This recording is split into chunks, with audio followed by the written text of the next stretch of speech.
നേർവഴി.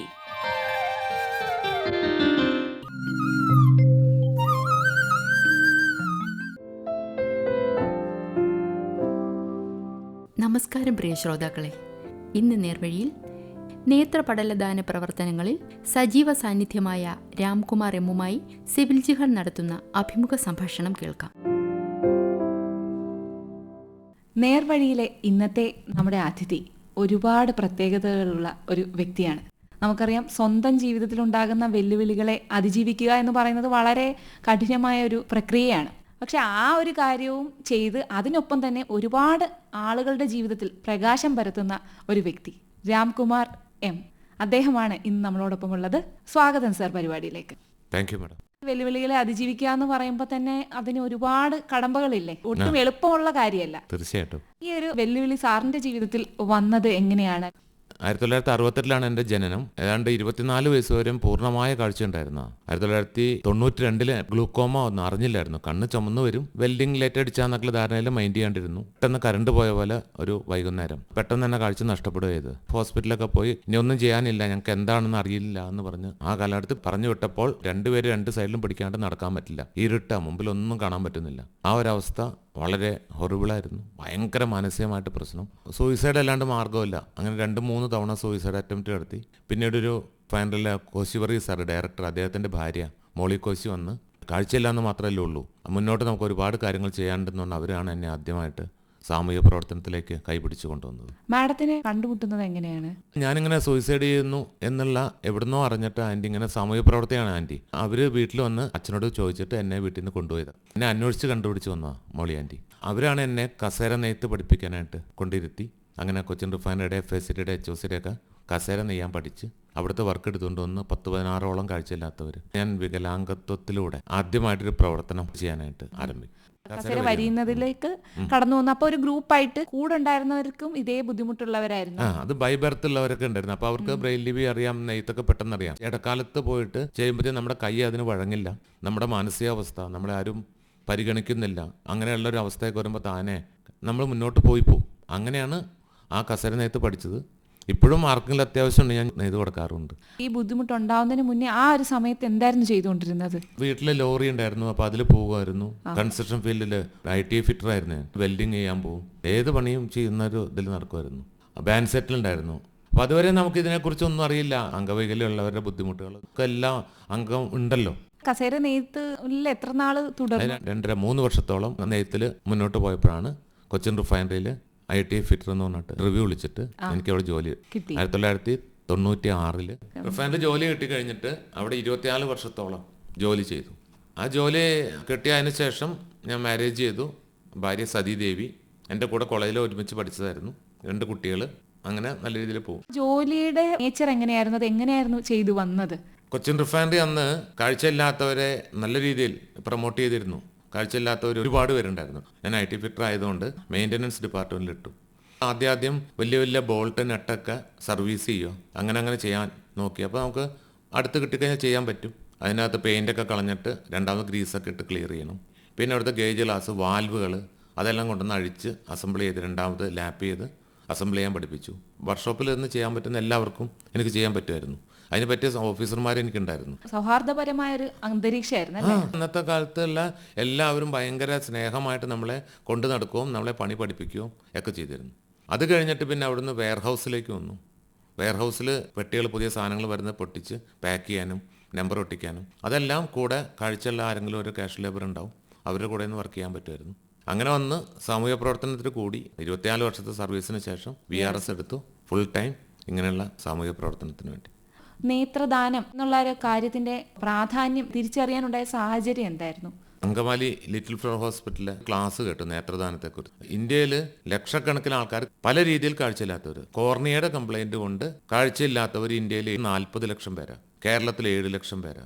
ഇവർക്ക് ഈ കോർണിയ എന്ന് പറഞ്ഞ ഭാഗം കിട്ടിയാൽ കാഴ്ച കിട്ടും. ഇപ്പോൾ കേരളത്തിൽ 7 ലക്ഷം പേർക്ക് വെളിച്ചം കിട്ടും എന്ന് കേട്ടപ്പോൾ എനിക്ക് ഭയങ്കര ആവേശമായി. കാരണം അതിനെന്താ ചെയ്യേണ്ടത്? ജീവിച്ചിരിക്കുമ്പോൾ ഒരാൾക്കും കോർണിയ എന്ന് പറഞ്ഞ നേത്രപടലം കൊടുക്കുവാൻ സാധിക്കില്ല. നേത്രദാനം എന്നാണ് അതിന് പറയുന്നത്. ഈ നേത്രദാനം എന്ന് പറയുമ്പോൾ ആളുകൾ അതിനെ എതിർക്കും. കാരണം മരിച്ചു കഴിഞ്ഞാൽ കണ്ണ് അങ്ങനെ തന്നെ എടുത്തുകൊണ്ട് പോകുന്നുള്ള ധാരണയുണ്ട്. അപ്പോൾ അത് തിരുത്തിക്കൊണ്ട് നേത്രപടല ദാനം അല്ലെങ്കിൽ കോർണിയ ഡൊണേഷൻ എന്ന പേരിലേക്ക് മാറ്റുമ്പോൾ ആളുകൾ കൂടുതൽ അടുത്ത് തുടങ്ങിയിട്ടുണ്ട്. എങ്കിലും ഒരുപാട് ബുദ്ധിമുട്ട് ആദ്യം സഹിച്ചു. കാരണം ഇതങ്ങനെ അറിഞ്ഞപ്പോൾ എൻ്റെ ഒരു ആവേശം, കാരണം എനിക്ക് പോയ കാഴ്ച പലർക്കും കിട്ടും, എനിക്ക് കിട്ടില്ല, പക്ഷെ പലർക്കും കിട്ടും എന്നറിഞ്ഞപ്പോൾ അതിൻ്റെ പുറകെ ഒന്ന് പോയി. പല മരണ വീട്ടിലും ചെല്ലും, ആ വീട്ടുകാരോട് ചോദിക്കുമ്പോൾ അവർ ഓടിക്കും, കഴുത്തിന് പിടിച്ച് ഇറക്കി വിട്ടിട്ടുണ്ട് പല വീട്ടിൽ നിന്ന്. അങ്ങനെ വന്ന് എൻ്റെ അമ്മയുടെ അമ്മൂമ്മയുടെ കണ്ണാണ് ഏറ്റവും ആദ്യമായിട്ട് ഞാൻ എടുക്കുന്നത്. അതെടുത്തപ്പോൾ മനസ്സിലായി, കാരണം നേത്രദാനം അല്ലെങ്കിൽ നേത്രപടല ദാനം എന്ന് പറഞ്ഞാൽ കൃഷ്ണമണിയുടെ തൊട്ട് പുറകിലുള്ള ഒരു ചെറിയ ലെയർ, ലെൻസിൻ്റെ അത്രയുള്ള ചെറിയൊരു ഭാഗം, അത് മാത്രമേ എടുക്കുള്ളൂ. അത് മാത്രം എടുത്തു കഴിഞ്ഞാൽ നമുക്ക് മുഖത്തിന് വൈകൃതോ വേറെ ചോര വരുമോ ഒന്നും തന്നെ ചെയ്യില്ല. നമ്മൾ ചെയ്യേണ്ടത് 6 മണിക്കൂറിനകത്ത് നമുക്കിത് അറിയിക്കണം. ഐ ബാങ്ക് എല്ലാ സ്ഥലത്തും ഉണ്ട്, അവരെ അറിയിച്ചാൽ, ഇപ്പോൾ വീട്ടിൽ വെച്ചാൽ മരണമെങ്കിൽ വീട്ടിൽ വന്നിട്ട് 6 മണിക്കൂറിനകത്ത് എടുത്താൽ അത് 2 പേർക്ക് 2 ദിവസത്തിനകത്ത് വെളിച്ചം കിട്ടും. എൻ്റെ ലൈഫ് അതാണെന്ന് ഞാൻ മനസ്സിലാക്കി. അതിൻ്റെ പുറകെയുള്ള പ്രവർത്തനം ഇപ്പം നല്ല രീതിയിൽ മിക്ക സ്ഥലങ്ങളിലും എത്തുന്നുണ്ട്. പിന്നെ ഒരു കാര്യമുണ്ട്, പലരും പറഞ്ഞ് നമ്മൾ ചെന്ന് ചോദിക്കുമ്പോൾ അതിനെന്താ ഞാൻ ഒപ്പിട്ട് തരാമെന്ന് പറഞ്ഞൊരു സമ്മതപത്രം നമുക്ക് ഒപ്പിട്ട് തരും. ഞാൻ എൻ്റെ മരണശേഷം കണ്ണുകൾ ദാനം ചെയ്തിരിക്കും. പക്ഷേ നമ്മളാ മരിച്ച് അവിടെ ചെന്ന് ചോദിക്കുമ്പോൾ അവരുടെ വീട്ടുകാർ ഒബ്ജക്റ്റ് ചെയ്താൽ എടുക്കാൻ പാടില്ല. അപ്പം ഞാനിതിനെ തിരുത്തിക്കൊണ്ട് എറണാകുളത്ത് നിന്ന് ആരംഭിച്ച് തിരുവനന്തപുരത്ത് തീരുന്നൊരു യാത്ര നടത്തി, നേത്രദാന ബോധവൽക്കരണം. അപ്പോൾ അന്നേരം ജസ്റ്റിസ് ദേവൻ രാമേന്ദ്രൻ സാറ് പറഞ്ഞു തന്നു, ജീവിച്ചിരിക്കുമ്പോൾ ദാനം ചെയ്യണം. അതൊരു പ്രത്യേക വാക്കാണ്, ജീവിച്ചിരിക്കുമ്പോൾ ദാനം ചെയ്യണം. എല്ലാ ദാനവും ജീവിച്ചിരിക്കുമ്പോൾ ചെയ്യുന്നുണ്ട്. നമ്മുടെ കുടുംബാംഗങ്ങളുടെയോ നമ്മുടെ അയലോകത്തോ ആരുടെയെങ്കിലും മരണം അറിഞ്ഞാൽ അവരോട് സംസാരിച്ച് അത് നമ്മൾ വഴി ദാനം ചെയ്യണം. നമ്മുടെ കണ്ണ് ആരെങ്കിലും ദാനം ചെയ്തോട്ടെ. ആ രീതിയിലേക്ക് മാറ്റിയപ്പോഴാണ് നല്ല രീതിയിലുള്ള വ്യത്യാസം. ഈ 7 ലക്ഷം പേര് കേരളത്തിലുള്ളവരുടെ, എറണാകുളം ജില്ലയിൽ 1.25 ലക്ഷം പേരാണ് ഇതിനു വേണ്ടി കാത്തിരിക്കുന്നത്. തിരുവനന്തപുരത്ത് 1 ലക്ഷം പേര്, കോട്ടയം ചങ്ങനാശ്ശേരി ഭാഗത്തൊക്കെ നല്ല രീതിയിൽ വർക്ക് നടക്കുന്നുണ്ട്. ഇപ്പം മരിച്ചാൽ കോർണിയ നൽകുക എന്നുള്ള ഒരു ഭാഗത്തിലേക്ക് മാറി. നമ്മൾ ഈ നേത്രദാനം എന്നുള്ള കഴിയുന്നതും ഞാൻ ഒഴിവാക്കാറ് പതിവ്. നേത്രപടല ദാനം അല്ലെങ്കിൽ കോർണിയ ഡൊണേഷൻ എന്ന് പറയുമ്പോൾ ആൾക്കാർക്ക് കുറച്ചും കൂടി ഉൾക്കൊള്ളുന്നുണ്ട്. അങ്ങനെ ഒരു പ്രത്യേകതയുണ്ട്. ഇതിൽ ഇങ്ങനെ ഈ ഒരു മൂവ്മെന്റുമായിട്ട് മുന്നോട്ട് പോകുമ്പോൾ നേരിടേണ്ടി വന്ന വെല്ലുവിളികളെ കുറിച്ച് ഒന്ന് പറയാമോ? ആദ്യം നമ്മൾ പല വീട്ടിലും ചോദിക്കുമ്പോൾ ഇത് തന്നെ, ഈ കണ്ണെടുത്തോണ്ട് പോകും, അപ്പോൾ അവിടെ കുഴിഞ്ഞിരിക്കും, രക്തം വരും, അങ്ങേ ലോകത്ത് ചെല്ലുമ്പോൾ കാഴ്ച ഉണ്ടാവില്ല എന്നുള്ള രീതിയിലൊക്കെ ആയിരുന്നു ആദ്യം പറഞ്ഞത്, തെറ്റിദ്ധാരണ. അപ്പോഴാണ് ശരിക്കും പറഞ്ഞാൽ നമ്മുടെ പുരാണങ്ങളിൽ അയ്യപ്പസ്വാമി ഗുരുപുത്രന് കാഴ്ച നൽകിയിട്ടുണ്ട്, മറ്റേ യേശുദേവൻ കുരുടന് കാഴ്ച നൽകിയിട്ടുണ്ട്. നമ്മുടെ പുരാണങ്ങളിൽ പല സ്ഥലത്തും ഇത് പറയുന്നുണ്ട്. അത് ഞാൻ ഉദ്ധരിച്ച് പറഞ്ഞു കൊടുക്കും. പിന്നെ അത് കൂടാണ്ട് തന്നെ ഉണ്ട്, സംസ്കൃതത്തിലൊരു ശ്ലോകമുണ്ട്, കർണസ്ത്വജം ശിബിർമാംസം ജീവം ജീമൂതവാഹന ദദൗ ദധീജിരസ്തീനി കിം അദേയം മഹാത്മന. അതായത് കർണൻ സ്വന്തം കവചകുണ്ടലങ്ങൾ കൊടുത്തു, ശിബി ചക്രവർത്തി മാംസം കൊടുത്തു, ഒരു പ്രാവിൻ്റെ തൂക്കത്തിന് കൊടുക്കാൻ പരീക്ഷണം അർത്ഥം ചെയ്തത്.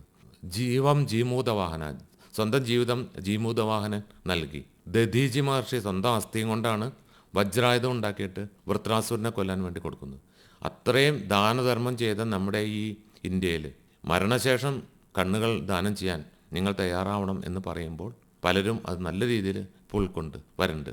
അതിന് ആകാശവാണിയും നല്ല രീതിയിൽ അതിനെ പ്രൊമോട്ട് ചെയ്യും എന്ന് പ്രതീക്ഷിക്കുന്നുണ്ട്. ആ രീതിയിൽ നല്ലൊരു വർക്ക് എല്ലാവരും കൂടെ ചെയ്താൽ 7 ലക്ഷം എന്നുള്ളതാണ് നമ്മുടെ മുന്നിലെ ലക്ഷ്യം. കേരളത്തിലെ 7 ലക്ഷം പേർക്ക് എങ്കിലും ആ വെളിച്ചമേകാൻ സാധിച്ചാൽ നല്ലൊരു ടീം വർക്കായിട്ട് ചെയ്ത്, എല്ലാവരും മരണം എന്ന് പറഞ്ഞാൽ അപ്പോൾ തന്നെ ആളുകളെ വിളിച്ചു കൂട്ടുന്നു, അടുത്ത് ദഹിപ്പിക്കാനുള്ള അല്ലെങ്കിൽ അടക്കം ചെയ്യാനുള്ള കാര്യം നോക്കുന്നു. പക്ഷെ അതിനു മുമ്പേ നമ്മൾ നേത്രദാനം എന്ന് മനസ്സിൽ ചിന്തിച്ചാൽ, നമ്മുടെ മനസ്സുകളിൽ ഉണ്ടായാൽ, നമ്മളെ കൊണ്ട് ചെയ്യാൻ പറ്റുന്ന ഒരു വലിയ കാര്യം ദാനം, ചെയ്തിട്ട് വലിയൊരു ദാനം, നമ്മുടെ ആ ഒരു കണ്ണിലൂടെ ഒരുപാട് പേർക്ക് കാഴ്ച നൽകാൻ സാധിക്കും അല്ലേ? അതും ഒരു ദാനം, ഈ പറഞ്ഞ പോലെ വലിയ ദാനം. അതായത് ഒരു നിസ്സാരം ഒരു പെൺകുട്ടി, ആ പെൺകുട്ടിയുടെ കാഴ്ചയില്ലാത്തൊരു പെൺകുട്ടിയുടെ ലൈഫ് എങ്ങനെ മുന്നോട്ട് പോകണം ഇന്നത്തെ ഈ കാലത്ത്. അപ്പോൾ ആ കുട്ടിക്ക് ഒരു കണ്ണിനെങ്കിലും ഒരു വെളിച്ചം കിട്ടിയാൽ ആ കുട്ടിയുടെ കുടുംബത്തിന് സന്തോഷം എന്തായിരിക്കും. അതുപോലെ സാറിന് ഇങ്ങനെ ഈ ഒരു പ്രവർത്തനമായിട്ട് മുന്നോട്ട് പോകുമ്പോൾ കാഴ്ച കിട്ടിയ ശേഷം തിരിച്ച് ഒരുപാട് പേര് വന്ന് കണ്ട് സംസാരിക്കാറുണ്ടല്ലോ. ഇല്ല, അതിനൊരു നിയമമുണ്ട്. അതെയോ? അതായത് നമ്മുടെ നിയമം അനുസരിച്ച് ഈ കണ്ണെടുത്ത വീട്ടുകാരോട് കണ്ണ് കൊടുത്തവരുടെ അഡ്രസ്സോ ബാക്കി ഡീറ്റെയിൽസോ കൊടുക്കാൻ പാടില്ല. ഞാനിത് ഇടനില നിൽക്കണില്ലേ, കണ്ണെടുത്ത് കൊടുക്കണവരും ചില സന്ദർഭവശാൽ അങ്ങനെയുള്ളവരെ കാണാൻ എനിക്ക് അവസരം കിട്ടാറുണ്ട്. അങ്ങനെ സാർ കണ്ടുമുട്ടിയതിൽ സാറിന് ഏറ്റവും സന്തോഷം തോന്നിയ, അല്ലെങ്കിൽ ഈ കാഴ്ച കിട്ടിയ ആളുടെ ഭാഗത്തു നിന്നൊരു ഫീഡ്ബാക്ക് വരുമല്ലോ പറയുന്നത്, അത് സാറിന്റെ മനസ്സിൽ തങ്ങി നിൽക്കുന്നത് എപ്പോഴുള്ള ഒരു അങ്കമാലിലൊരു 3 വയസ്സ് കഴിഞ്ഞൊരു കുട്ടി മരിച്ചു എന്നറിഞ്ഞിട്ട് ആർക്കും ചോദിക്കാൻ പേടി. അപ്പോൾ എൻ്റെ അടുക്കൽ നിന്ന് ഒരു 20-23 കിലോമീറ്റർ ഉണ്ട്. ഞാനൊരാളുടെ സ്കൂട്ടർ എടുത്ത് അവിടെ ചെന്നു. അവരുടെ അച്ഛൻ അത്രയും തകർന്ന ഒറ്റ മകനേ ഉള്ളൂ, എന്നെക്കാലൊക്കെ ഇളയതാ. എങ്കിൽ ഞാൻ അടുത്ത് പോയിരുന്നു, കുറച്ച് കഴിഞ്ഞിട്ട് തോളത്ത് കൈവച്ചു. അപ്പോൾ എന്താണെന്ന് ചോദിച്ചു. ഞാൻ വന്നു, ഇങ്ങനെ ഒരു കാര്യത്തിന് ഞാൻ എറണാകുളത്ത് നിന്ന് വന്നാണ്, എനിക്ക് കാഴ്ചയില്ല, നമ്മൾ 10 ലക്ഷം മുടക്കിയാലും ഈ കുട്ടി എണീറ്റ് വരുന്നുണ്ടെങ്കിൽ നമുക്ക് ചെയ്യാം. പക്ഷേ മരണം അനിവാര്യമാണ്, മരിച്ചുപോയി. ഇനി നിങ്ങൾക്ക് ചെയ്യാവുന്നത് ഇതിലൂടെ 2 കുടുംബത്തിനെ ജീവിതത്തിലേക്ക് കൊണ്ടുവരാൻ സാധിക്കും. ആദ്യം കുറച്ചു നേരം മിണ്ടിയില്ല, അത് കണ്ട് എൻ്റെ കൈ പിടിച്ച് അകത്ത് കൊണ്ടുപോയി അദ്ദേഹത്തിൻ്റെ ഭാര്യയോട് സംസാരിച്ച് ഇതിന് വന്നേക്കണമെന്ന് പറഞ്ഞു. കുറച്ച് കഴിഞ്ഞപ്പോൾ 2 പേരും കൂടെ കരഞ്ഞുകൊണ്ട് സമ്മതിച്ചു. ആ കോർണിയ എടുത്തു. ഞാൻ നോർമലി പോന്നു. പക്ഷേ 1 വർഷം കഴിഞ്ഞപ്പോൾ അമൃത ഹോസ്പിറ്റലിൽ ഇങ്ങനൊരു കാര്യമുണ്ട്, ഇങ്ങനെ മരിച്ചവരുടെ കുടുംബക്കാരെ വിളിച്ച് ആദരിക്കൂ, കുറച്ച് കാഴ്ച കിട്ടിയവരെ കൊണ്ടുവന്ന് സ്റ്റേജിൽ കാണിക്കുകയും ചെയ്യും. അപ്പോൾ അങ്ങനെ അന്ന് ഒരു ദിവസം ഈ കുട്ടിയെ വേദി കൊണ്ടുവന്നു. കാഴ്ച കിട്ടിയ കുട്ടി, അത് എന്നും ഞാൻ മരിക്കുവോളം അതെൻ്റെ മനസ്സിൽ നിൽക്കും. കാരണം ആ കൊച്ചിൻ്റെ കുടുംബത്തിൻ്റെ സന്തോഷവും അച്ഛൻ്റെ അമ്മയുടെ സന്തോഷം, ഈ മരിച്ച കുട്ടിയുടെ അച്ഛൻ്റെ അമ്മയുടെ സങ്കടവും സന്തോഷവും രണ്ടും കൂടെ മിക്സാണ്. ഈ മധുരവും പുളിയും എന്ന് പറഞ്ഞ പോലെ, അല്ലെങ്കിൽ കയ്പും എന്ന് പറഞ്ഞ പോലെ, സ്വന്തം മകൻ പോയി വേറൊരു കുട്ടി കാഴ്ച കിട്ടി എന്നിട്ട് രണ്ടും കൂടെ കാണുന്നുള്ള അവരുടെ മാനസികാവസ്ഥ. ഏതൊരു മനുഷ്യനും താനെ ഇറങ്ങിപ്പോകും ഈ നേത്രദാനത്തിന് വേണ്ടിയിട്ട്, അല്ലെങ്കിൽ നേത്രപടലദാനം, അല്ലെങ്കിൽ കോർണിയ ഡൊണേഷന് വേണ്ടി. അത് മാത്രം കണ്ടാൽ മതി ജീവിതത്തിൽ. പിന്നെ ഒരിക്കലും ഒരു മരണം എന്ന് പറഞ്ഞാൽ അവിടെ ചോദിക്കാണ്ടിരിക്കില്ല. അത്രയും നമ്മൾ അറിയാണ്ട് ചോദിച്ചു, അത്ര ഫീലോട് കണ്ടേക്കണം.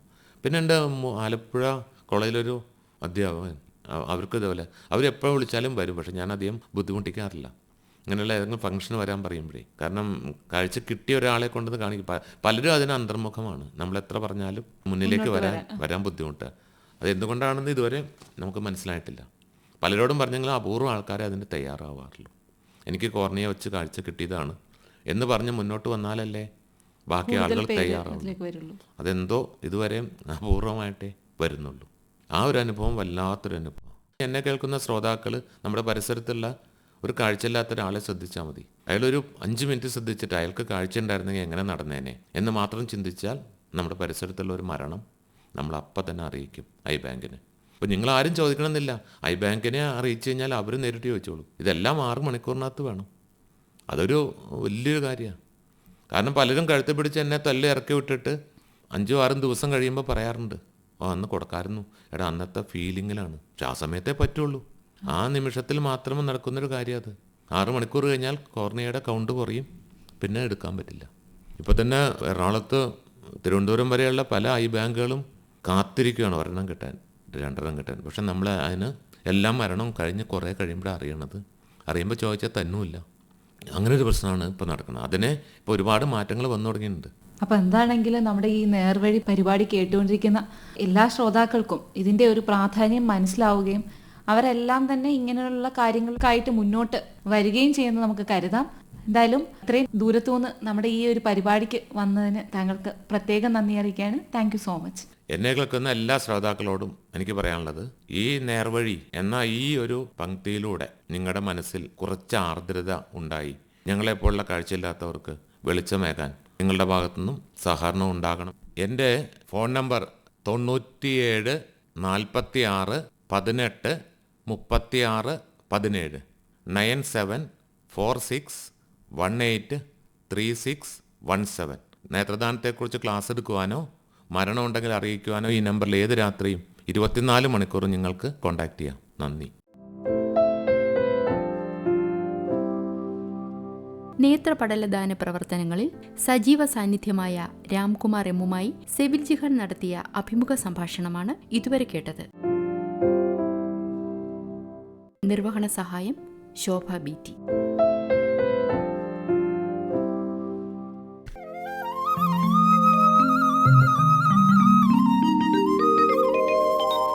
നേർവഴി.